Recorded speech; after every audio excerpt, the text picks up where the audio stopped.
श्रीपाद श्री वल्लभांच्या चरित्राची रचना शंकर भट या कर्नाटकी देशस्थ स्मार्त ब्राह्मणांनी संस्कृत भाषेत केली आणि नंतर त्याचा तेलुगू भाषेत अनुवादही केला। तेलुगू भाषेतील जी प्रत आहे ती 2001 मध्ये श्रीपाद श्री वल्लभ महासंस्थानामध्ये आली आणि त्याचा अनुवाद हा मराठीमध्ये केला गेला जो 2007 मध्ये झाला आणि आपल्या सगळ्या दत्तभक्तांना महाराष्ट्रामध्ये श्रीपाद श्री वल्लभ घराघरात पोचले। हीच एक खूप अशी मोठी गोष्ट घडली आपल्यासाठी।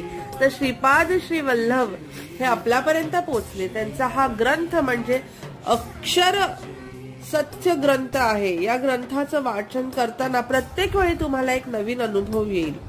हा ग्रंथ म्हणजे खरंच श्रीपाद श्री वल्लभ स्वतः त्या ग्रंथरूपी आपल्या घरात आहेत।